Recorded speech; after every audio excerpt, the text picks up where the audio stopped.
हम कलम और किताब बचाने की बात करते हैं, तो ये कलम और किताब बचाने की बात क्यों करते हैं? इसका मतलब है कि कलम और किताब पर कुछ खतरा है।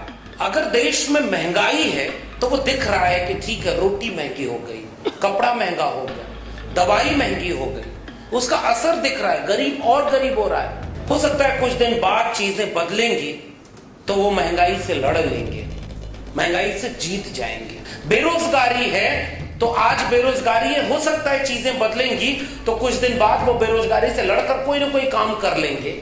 लेकिन महंगाई और बेरोजगारी सामने से दिखती है, जब एजुकेशन सिस्टम बर्बाद होता है तो सामने से नहीं दिखता।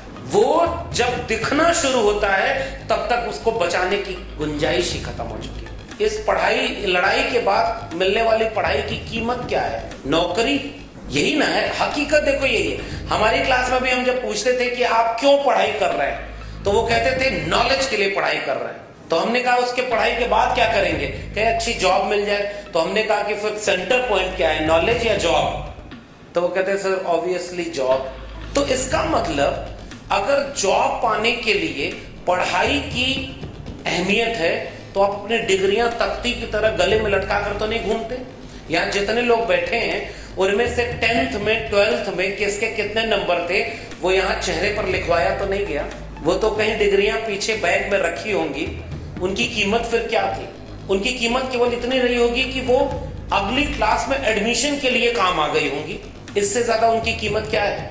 लेकिन हमारे देश में एजुकेशन सिस्टम को कागज पर डिग्रियों के रूप में दर्ज किए गए आंकड़े की तरह तब्दील कर दिया गया और पूरी पढ़ाई इस तरह से करवाई जा रही है कि आप केवल रट करके डिग्रियां जुटाते रहिए और डिग्रियों के बल पर आप अपनी पढ़ाई को सेलिब्रेट करते रहिए। अगर आपकी डिग्रियां ओरिजिनल हैं तो हो सकता है आपका कुछ ना हो, अगर आपकी डिग्री फेक है तो हो सकता है प्रधानमंत्री भी बन जाए।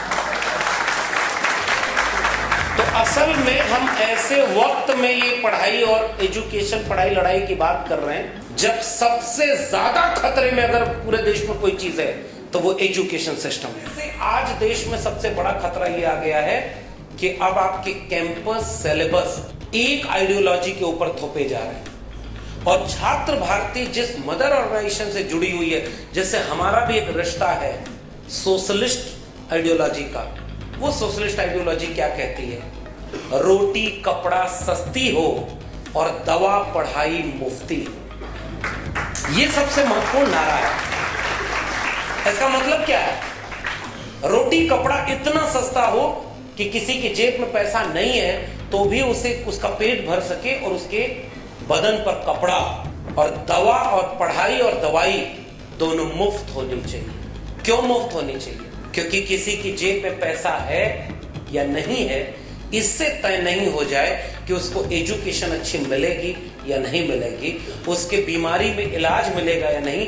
एक वेलफेयर स्टेट की ये रिस्पॉन्सिबिलिटी है कि वो अपने हर एक सिटीजन को पढ़ाई दवाई फ्री ऑफ कॉस्ट दे।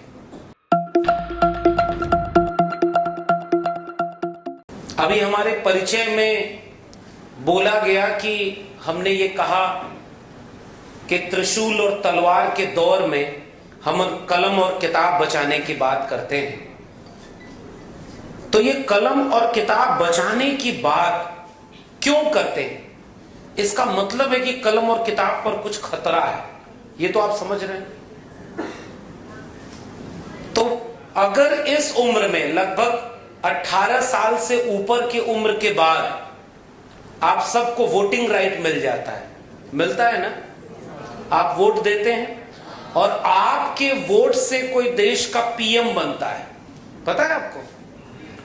हालांकि पहले सिस्टम ऐसा नहीं है। सिस्टम ये होना चाहिए कि आप एमपी चुनते हैं, मेंबर ऑफ पार्लियामेंट, और उनमें जिस खेमे के लोग ज्यादा होते हैं वो मिलकर के एक पीएम चुनते हैं। अब थोड़ा पॉलिटिक्स बदल गई है, पहले एक पीएम चुना हुआ है, अब वही चेहरा देख करके आपको वोट देना होता है। लेकिन आप सोचिए कि 18 साल से ऊपर आप इतना बड़ा काम करने के लिए तैयार हैं कि आप वोट देकर के पूरे देश को कौन चलाएगा ये कौन डिसाइड कर रहा है? आप। और आपका सिलेबस कौन डिसाइड कर रहा है, आपकी फीस कितनी होगी कौन डिसाइड कर रहा है, वो पॉलिटिक्स। तो मुझे लग रहा है कि एक पॉलिटिक्स को लेकर के वो समझदारी छात्र संगठनों के बाहर जो कॉमन स्टूडेंट्स हैं, प्रोफेसर्स हैं, उनकी अलग होगी कि no we don't like politics. हमारे यहां तो कुछ बच्चे ऐसे आते हैं वो कहते हैं कि आई हेट पॉलिटिक्स। घर से भी फैमिली मेंबर्स ये कह के भेजते हैं कि हम आपको पढ़ने भेज रहे, चुपचाप पढ़ाई करना है, किसी ऑर्गेनाइजेशन से नहीं जुड़ना है, किसी पॉलिटिकल या सोशल एक्टिविटीज में भाई पार्ट नहीं बनना है। लेकिन वो सब छोड़ करके आपने एक ऑर्गेनाइजेशन का पार्ट बनना चुन लिया है। छात्र भारती के आप पार्ट हैं, क्यों? कभी ये सवाल आपने पूछा अपने से?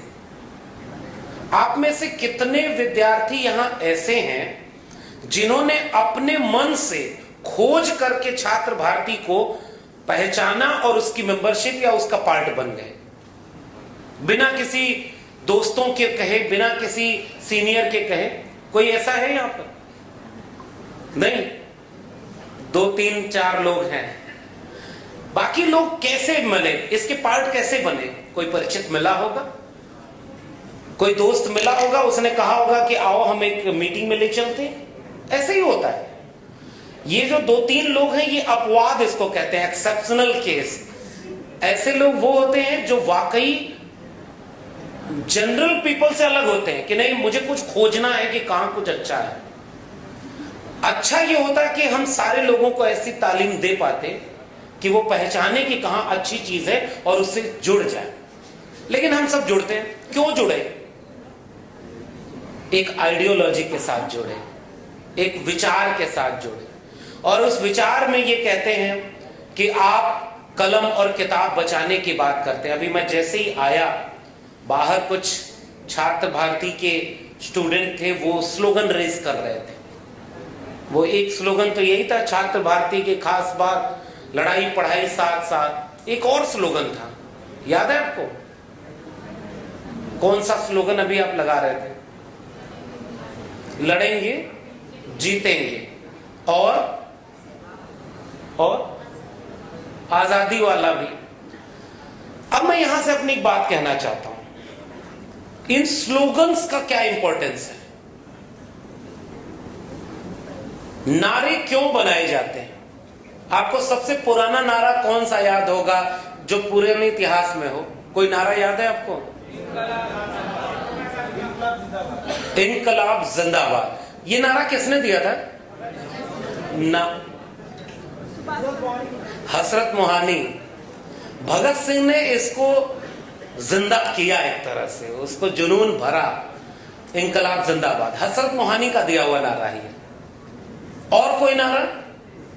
अच्छा, भगत सिंह का जिक्र आया है और विद्यार्थियों की परिषद है। मैं पहली बात यहीं से कहना चाह रहा हूं कि विद्यार्थियों की परिषद में राजनीति का रिश्ता क्या होता है। मैं आपको एक आर्टिकल बता रहा हूं, शायद बहुत सारे लोग पढ़े होंगे, जो नहीं पढ़े होंगे वो घर जाकर गूगल करके पढ़िएगा। आप अपनी मोबाइल का जितना इस्तेमाल रील्स देखने में करते होंगे, उसका थोड़ा सा हिस्सा आप अपने गूगल पे इस आर्टिकल को पढ़ने में लगाइएगा। उसका नाम ये विद्यार्थी और राजनीति। 2-3 पन्ने का आर्टिकल है। और वो आर्टिकल कब लिखा गया? जब भारत गुलाम था। हमारे दोस्तों ने बताया कि ये जो सेवा दल, जो इसका मात्र ऑर्गेनाइजेशन है, उन लोगों ने 1923 में इसकी स्थापना की, हिंदुस्तानी सेवा दल, और 2023 लगभग 100 साल, और छात्र भारती का 40वां राज्य अधिवेशन। आज से 100 साल पहले का भारत कैसा रहा होगा? वहां के स्टूडेंट को क्या पॉलिटिक्स करने की बात कही जाती होगी? उस समय तो और मुश्किल था। उस समय की पॉलिटिक्स क्या थी जो भगत सिंह कर रहे थे? वो तो और खतरनाक पॉलिटिक्स से आपको जेल में डाला जाता, आपके ऊपर केस मुकदमा होता। लेकिन क्यों भगत सिंह ने इतनी कम उम्र में ये सब कुछ कर लिया?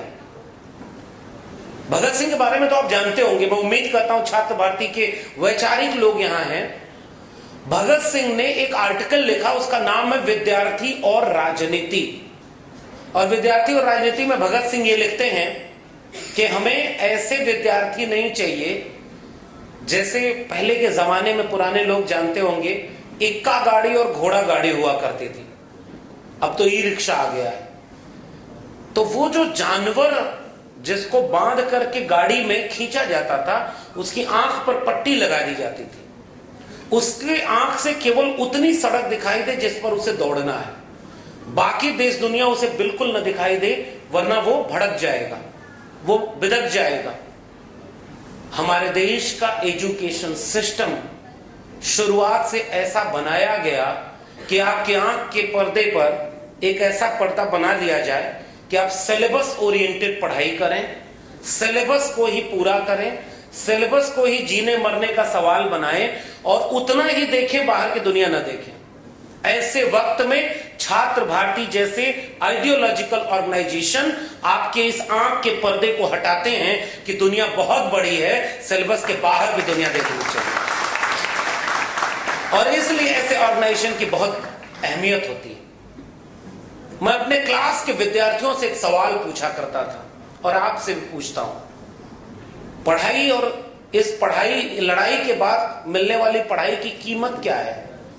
नौकरी, यही ना है हकीकत। देखो यही है। हमारी क्लास में भी हम जब पूछते थे कि आप क्यों पढ़ाई कर रहे हैं, तो वो कहते थे नॉलेज के लिए पढ़ाई कर रहे हैं। तो हमने कहा उसके पढ़ाई के बाद क्या करेंगे? कहे अच्छी जॉब मिल जाए। तो हमने कहा कि फिर सेंटर पॉइंट क्या है, नॉलेज या जॉब? तो वो कहते सर ऑब्वियसली जॉब। तो इसका मतलब अगर जॉब पाने के लिए पढ़ाई की अहमियत है तो आप अपनी डिग्रियां तख्ती की तरह गले में लटका कर तो नहीं घूमते।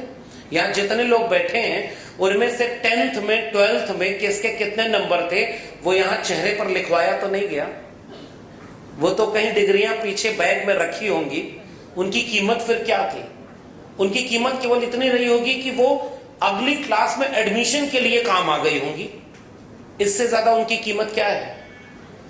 लेकिन हमारे देश में एजुकेशन सिस्टम को कागज पर डिग्रियों के रूप में दर्ज किए गए आंकड़े की तरह तब्दील कर दिया गया और पूरी पढ़ाई इस तरह से करवाई जा रही है कि आप केवल रट करके डिग्रियां जुटाते रहिए और डिग्रियों के बल पर आप अपनी पढ़ाई को सेलिब्रेट करते रहिए। अगर आपकी डिग्रियां ओरिजिनल हैं तो हो सकता है आपका कुछ ना हो, अगर आपकी डिग्री फेक है तो हो सकता है प्रधानमंत्री भी बन जाए। तो असल में हम ऐसे वक्त में ये पढ़ाई और एजुकेशन पढ़ाई लड़ाई की बात कर रहे हैं जब सबसे ज्यादा खतरे में अगर पूरे देश में कोई चीज है तो वो एजुकेशन सिस्टम है, सबसे ज्यादा खतरनाक है। अगर देश में महंगाई है तो वो दिख रहा है कि ठीक है रोटी महंगी हो गई, कपड़ा महंगा हो गया, दवाई महंगी हो गई, उसका असर दिख रहा है, गरीब और गरीब हो रहा है। हो सकता है कुछ दिन बाद चीजें बदलेंगी तो वो महंगाई से लड़ लेंगे, महंगाई से जीत जाएंगे। बेरोजगारी है तो आज बेरोजगारी है, हो सकता है चीजें बदलेंगी तो कुछ दिन बाद वो बेरोजगारी से लड़कर कोई ना कोई काम कर लेंगे। लेकिन महंगाई और बेरोजगारी सामने से दिखती है, जब एजुकेशन सिस्टम बर्बाद होता है तो सामने से नहीं दिखता है। वो जब दिखना शुरू होता है तब तक उसको बचाने की गुंजाइश ही खत्म हो चुकी होती है। डॉक्टर बाबा साहब अंबेडकर दो बातें कहते थे, एक तो ये कि किसी भी देश की तरक्की मैं इस बात से देखूंगा कि उस देश की महिलाओं की तरक्की कितनी हुई है, और वही बाबा साहब कहते थे कि वो देश किस दिशा में आगे बढ़ेगा ये देखना हो तो उस देश के स्कूल कॉलेज और विश्वविद्यालयों को देख लीजिएगा।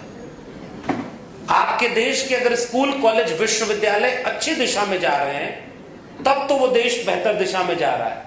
अब यहां से वो बात शायद आप समझ पाएंगे, 18 साल से ऊपर होकर के आप पीएम तो चुन सकते हैं मगर आप अपने स्कूल की फीस सिलेबस इसको आप नहीं डिसाइड करते। और भगत सिंह अपने आर्टिकल विद्यार्थी और राजनीति में यही कहते हैं कि हमारे देश का एजुकेशन सिस्टम क्लर्क बनाने की दिशा में जाता है, डिग्री ओरिएंटेड पढ़ाई और जॉब ओरिएंटेड पूरे की पूरे अप्रोच को लेकर के चलता है।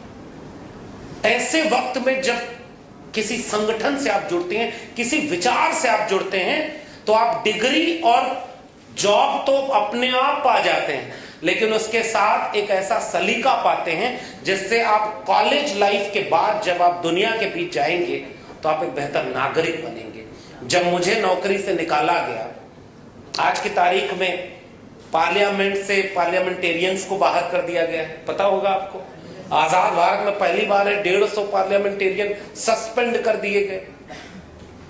आज की तारीख में जो बड़े बड़े गोल्ड मेडल दिलाने वाले पहलवान खिलाड़ी थे, उनको खेल का मैदान छोड़ना पड़ा है, यह भी आपको पता होगा। और आज की तारीख में हमारे जैसे प्रोफेसर को नौकरी छोड़नी पड़ी क्योंकि वो जो तानाशाह बैठा हुआ है उसकी आइडिया से हमारा आइडिया मेल नहीं खाता, तो उसने कहा कि आप नहीं पढ़ा सकते। फिर मैं आपसे एक सवाल करता हूं, आप छात्र लोग हैं, जिस शब्द में ही यूनिवर्सिटी में यूनिवर्स जुड़ा हुआ है, तो यूनिवर्स का मतलब क्या है? ग्लोबल नॉलेज के सेंटर होंगे वो। इसका मतलब एक आइडियोलॉजी की बात नहीं होगी, वहां मल्टीपल आइडियोलॉजी की बात होगी। आपको सिलेबस पढ़ाया जाता है तो हर चीज उसमें बताई जाती है। और इस तरह से आज देश में सबसे बड़ा खतरा यह आ गया है कि अब आपके कैंपस सिलेबस एक आइडियोलॉजी के ऊपर थोपे जा रहे हैं। और छात्र भारती जिस मदर ऑर्गेनाइजेशन से जुड़ी हुई है, जिससे हमारा भी एक रिश्ता है सोशलिस्ट आइडियोलॉजी का, वो सोशलिस्ट आइडियोलॉजी क्या कहती है? रोटी कपड़ा सस्ती हो और दवा पढ़ाई मुफ्ती। ये सबसे महत्वपूर्ण नारा है। इसका मतलब क्या है? रोटी कपड़ा इतना सस्ता हो कि किसी की जेब में पैसा नहीं है तो भी उसे उसका पेट भर सके और उसके बदन पर कपड़ा, और दवा और पढ़ाई और दवाई दोनों मुफ्त होनी चाहिए। क्यों मुफ्त होनी चाहिए? क्योंकि किसी की जेब में पैसा है या नहीं है, इससे तय नहीं हो जाए कि उसको एजुकेशन अच्छी मिलेगी या नहीं मिलेगी, उसके बीमारी में इलाज मिलेगा या नहीं। एक वेलफेयर स्टेट की यह रिस्पॉन्सिबिलिटी है कि वो अपने हर एक सिटीजन को पढ़ाई दवाई फ्री ऑफ कॉस्ट दे। और ये सोशलिस्ट आइडियोलॉजी है, और मुझे लगता है कि ये हमारी सबसे बुनियादी बात है। अब आप यहां से आज की रियलिटी को देखिए। भगत सिंह अपने आर्टिकल में कहते हैं विद्यार्थी और राजनीति में कि डॉक्टर राम मनोहर लोहिया हमारे सोशलिस्ट मूवमेंट के एक बड़े आइकॉन, आपने नाम सुना होगा डॉक्टर राम मनोहर लोहिया का। डॉक्टर राम मनोहर लोहिया कहते हैं कि अगर अच्छे लोग राजनीति में नहीं आएंगे तो वो बुरे लोगों की राजनीति के शिकार बनेंगे। समझ पा रहे हैं ना इस बात को? वैक्यूम तो कहीं होता नहीं। अगर अच्छे लोग कहीं नहीं आ रहे तो बुरे लोगों की राजनीति के शिकार होंगे। और आज आप किसके शिकार हो रहे हैं ये मैं इशारे में ही बता रहा हूं। क्या आपने अब तक की किसी पढ़ाई में यह पढ़ा कि नाली के गैस से भी चाय बन सकती है? ये चिंता मुझे है। मैं वो किताब ढूंढ रहा हूं जिसे देश के वैज्ञानिक नहीं ढूंढ पाए, लेकिन जिल्ले इलाही ने ढूंढ लिया। जिल्ले इलाही समझते हैं ना? शहंशाह हिंदुस्तान, जहां पना, क्योंकि उनका नाम लेने से हो सकता है जेल मुकदमा हो जाए। जिन नियमों कानूनों को किसी आतंकवादी को जेल में डालने के लिए बनाया गया था, आज छात्र परिषद के मंच पर कहना चाह रहा हूं, पढ़ाई के ऊपर खतरा यह है कि जो पढ़ाई कैंपस में पढ़ी जाती है, जो क्वेश्चन करता है, उन नियमों कानूनों को उनके ऊपर लगाकर स्टूडेंट और प्रोफेसर को जेल में डाला जा रहा है। यह सबसे बड़ा खतरा हमारे सामने।